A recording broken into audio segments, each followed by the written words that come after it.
Previously, we depicted the Battle of Samar during the Battle of Leyte Gulf in October 1944 from the perspective of the American sailors aboard the USS Samuel B. Roberts.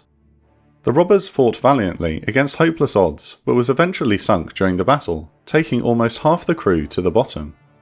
However, those who survived the sinking were then faced with the daunting prospect of staying alive to be rescued, a process that would take much longer than originally anticipated. This video continues the story of the USS Samuel B. Roberts and the trials its crew endured following the Battle of Samar.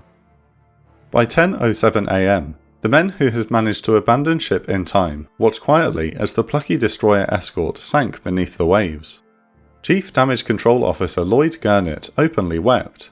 Captain Robert Copeland later wrote how Gurnett was especially crushed by her sinking. As First Lieutenant, he knew every welded seam in her. He knew where every fitting was attached. Love of the ship was very deep in his heart. Once the Sammy B was gone, an eerie silence descended upon the spread out groups of survivors, which was broken only by the crying of the wounded. Many men believed they had failed their friends, their family, their country, but most of all their ship. Some of the sailors who had failed to get to a life raft now searched for one among the clusters of oil-soaked men.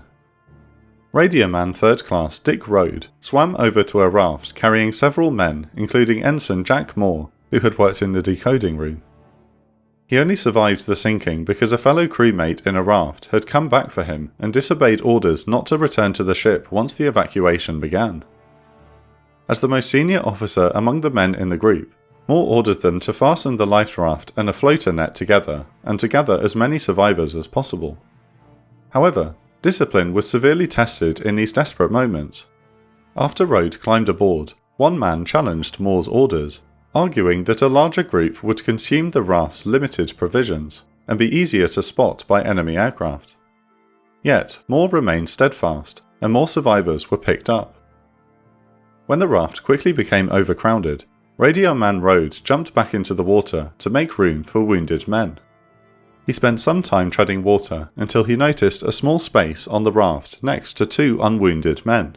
When he tried to climb back into the craft, one of the men hit him in the side of the head, knocking him back into the water. Watching this unfold, Moore decided there was going to have to be rationing with disciplinary backing. Everyone was already at each other's throat. The survivors now began to take stock of their situation. The Samuel B. Roberts had been one of the ships furthest to the south, trailing the rest of Task Unit Taffy 3, but the remaining carriers and their escorts had beat a hasty retreat to put distance between them and the massive Japanese fleet, which had attacked them early in the morning. With little prospect of rescue by ship, the next hope was to swim to land. The mountain peaks on the island of Samar were visible to the west, but the distance to cover was 30 miles. With so many wounded and weakened men, this was not an option. Therefore, the only thing to do was to stay put and await rescue by air. There were many scout aircraft circling the battlefield. Surely it would only be a matter of time until one of them spotted the survivors in the water. This was of little solace to the men bobbing in the ocean. James Hornfischer, author of the book The Last Stand of the Tin Can Sailors, had this to say about the immediate aftermath. The sudden silence was the first thing many survivors noticed after their ship had been smashed and swallowed. To many, the quiet was unwelcome. The noise of battle, the roar of machinery, the shrieks and blasts of shells incoming and outbound, the shouts and screams of their buddies, had anesthetized fear. Now the noise had lifted like a curtain, unveiling the hidden inner vistas of their grief and shock. When their ships sank, their duties went down with them. Permanently discharged, the survivors were left without the distraction of work to do. The things they had seen could now be contemplated. The wounds they had suffered began to ache, sting, and burn. The oil slicks proved to be one of the first problems. Seaman 2nd Class George Bray kept trying to push the oil away from him, but the foamy substance stuck to everything. Men and bodies coated in oil could only be identified after the fuel was washed away. But the biggest danger was fire. Burning debris on the surface occasionally ignited the oil, making it even more important to avoid the slick. Most of the men in the water were in a decent shape. Bray estimated that about half of them had no injuries at all, while many had only minor wounds. Unfortunately, Some men were worse off. Their wounds were far more serious. Some had been scalded by hot steam and suffered horrifying third-degree burns. Others were bleeding out from injuries caused by the shrapnel. For most of the wounded, there was little that could be done, with the absence of medical supplies. The best the survivors could do was place those with grievous wounds in the rafts and make them as comfortable as possible. Some were in such agony that the able-bodied survivors decided there was nothing more to do for them, and they were lowered into the water for a merciful death. As the day dragged on with little sign of rescue, a new problem developed: sharks. The first grey fins started appearing near the clusters of survivors soon after the sinking, but the marauding predators kept their distance from the burning oil slicks. But when the fires died down, the sharks grew increasingly more bold, and a few sailors suffered bites. However, the oil which many men cursed now became their salvation. The foul substance proved to be an effective repellent, keeping the sharks at bay. Seaman George Bray now gathered as much oil as he could and smeared it all over his body, especially his exposed feet. As an added bonus, the oil was also an adequate sunscreen, which kept the harsh South Pacific sun from burning their skin. Hope soon blossomed that help would arrive soon. The survivors could see the specks of American aircraft in the skies above, most of them pursuing the retreating Japanese fleet to the north. Although the aircraft were too high to spot the rafts and groups of men, Captain Copeland felt confident that rescue was at hand. His feelings were seemingly confirmed at 3 p.m. when a TBM Avenger roared over the Samuel B. Roberts survivors.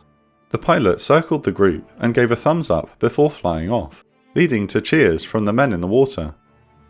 Wanting his men to keep their strength up, Captain Copeland decided to give out most of the provisions aboard the rafts. Every sailor received 2 malted milk tablets, a piece of spam, and a few ounces of water.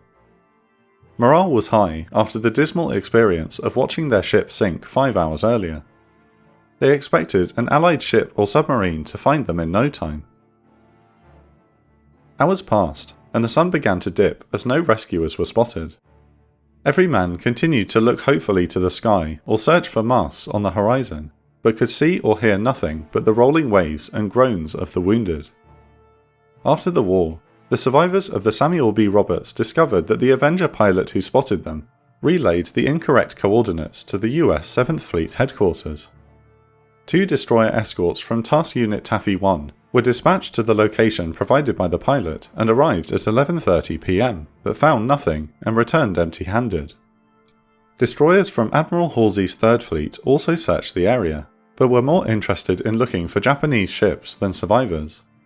As such, the simple mission of rescuing the men of Taffy 3 became a larger tragedy. By late afternoon, scores of sharks were now circling the clusters of survivors. The oil had kept the predators away for hours, but enough blood had seeped into the water to attract them in even greater numbers. From his position in one of the rafts, Captain Copeland counted at least 50 grey fins cutting through the surface near him. Finally, as darkness began to overtake the area, the sharks pounced. A short distance from Lloyd Gurnett and Tom Stevenson's group, sharks circled around a small party of men clinging to wooden planks. Many of them were badly wounded, but others were simply too scared to try and swim to the relative safety of Gurnett and Stevenson's raft. Finally, Signalman 3rd Class Charles Natter went after them to drag the wounded men back to the raft. Natter was a very strong swimmer, but had suffered shrapnel wounds in his shoulders.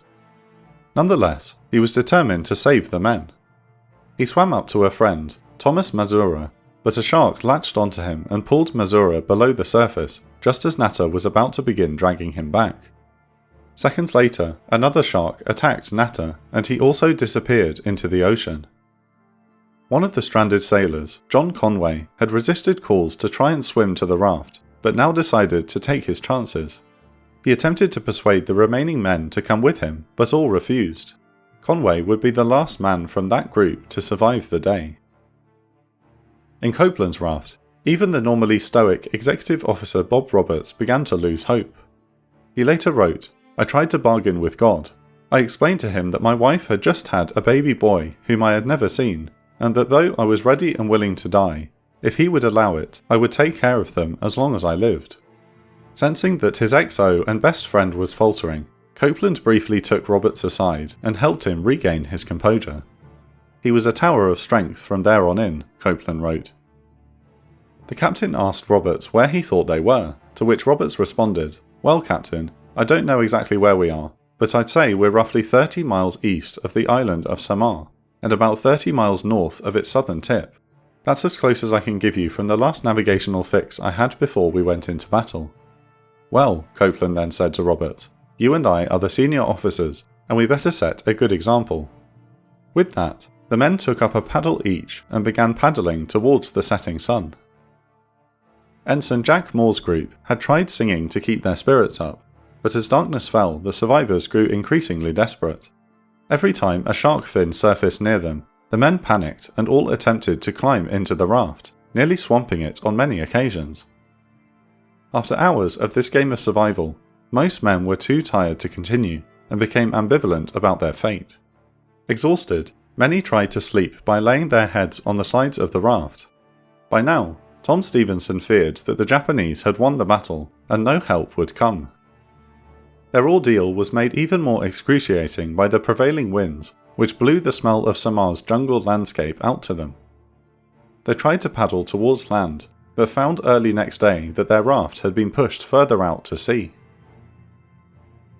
At 10 a.m. the next morning, Captain Copeland distributed the last of the emergency rations to aid a big push to shore.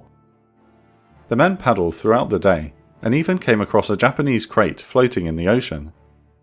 When they opened it, they found more than 150 dried onions.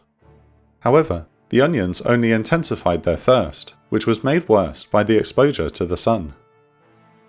Despite their increasingly dire situation, Copeland's group of 49 men continued to paddle towards shore.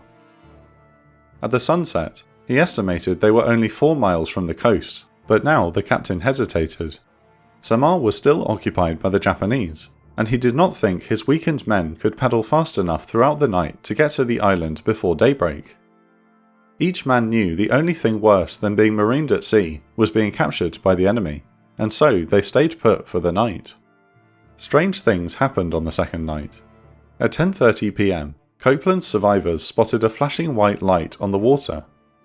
Unsure if they were Japanese or not, Copeland signalled back, inquiring about their identity, only to receive unfamiliar Morse-like signals. The messages then ceased, and Copeland never figured out if they had been communicating with a friendly unit or a Japanese warship. Green flares illuminated the night sky, having been fired from the survivors of other Taffy 3 ships. Yet, there was no chance of reaching them in their current state. In the darkest part of the night, they heard boat engines approaching. Some wanted to shout and attract attention, but Copeland was suspicious and ordered his men to stay quiet. The boat passed within 100 feet of the men without detecting them. The survivors would later learn that they had drifted only 500 yards from the beach of Samar, and the boat they heard was almost certainly a Japanese patrol craft. A lack of fresh water now drove men to delirium. As James Hornfischer wrote, as the night wore on, it was clear that the mentally sound were outnumbered and outlasted by the delirious. All of a sudden, the night was filled with the siren songs of fresh drinking water, hot coffee, native girls, and warm home cooking. Some believed they could swim to the wreckage of the ship and retrieve water from the fountain. Those who were not tied down left and were never seen again. Even Captain Copeland and Executive Officer Roberts suffered from hallucinations and madness. Copeland soon became withdrawn, and Roberts believed he could see a fancy gala happening on a nearby beach. Those who had either accidentally or purposefully ingested saltwater were the worst off. The seawater acted as a poison, which rapidly degraded their ability to resist death. When the sun rose on the third day, the situation was beyond desperate. There was no food, no water, and still no sign of rescue. The flotation devices distributed to the crewmen were starting to fail. They were designed to work for only 20 hours.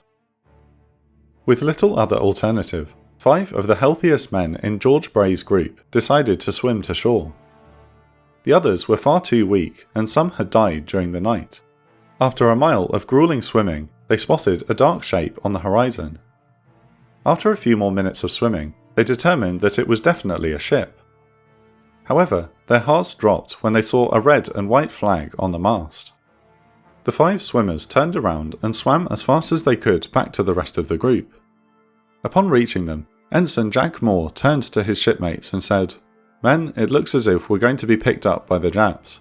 We're covered in fuel oil, and they won't be able to tell we're Americans until they get right upon us. They may fire upon us. If they do, act as if you've been hit quickly." The ship continued to approach as the survivors resigned themselves to captivity or death.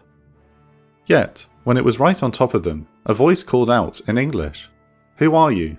The men replied in unison, "Samuel B. Roberts." The voice called out again, "Who won the World Series last year?" One man called out, "The St. Louis Cardinals." They had been rescued by PC-623, a patrol craft from 7th Fleet. It was 9 AM on the 27th of October. Captain Copeland's group was picked up by an American landing craft infantry vessel at around the same time. The crew of the Samuel B. Roberts climbed aboard their respective rescue ships to find survivors from the rest of Taffy 3's sunken vessels. The feeling of relief was overwhelming. Jack Moore described it as hilarious happiness. Unfortunately, this feeling did not last long. Some men who had survived the battle and the punishing 48 hours without food or water finally succumbed just as they were rescued.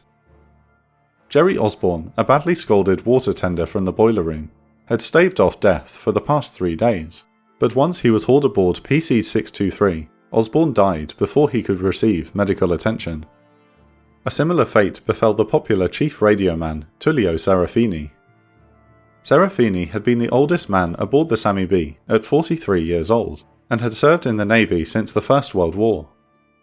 After the attack on Pearl Harbor, Serafini re-enlisted and was accepted even though he exceeded the age limit, and was exempt from service as the father of 2 children. Having been badly wounded during the battle, he had spent the last 2 days clinging to life. He would live for another day until he passed away surrounded by many of his shipmates who were devastated at his loss. Captain Copeland wrote, "He was the kind of man I would have been proud to call my father." Altogether, 90 of the 210 men aboard the USS Samuel B. Roberts were killed during the Battle of Samar. Thanks again to our amazing patrons whose support enables us to make these videos.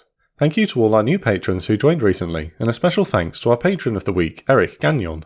Each week we choose our favourite Patreon comments to shout out. This week Michael Grimm says, "Can't imagine what those men went through, being in the sea like that after the battle." If you'd like to support us, please join our Patreon at patreon.com/The Operations Room and get access to exclusive benefits such as early access to videos ad and sponsor free.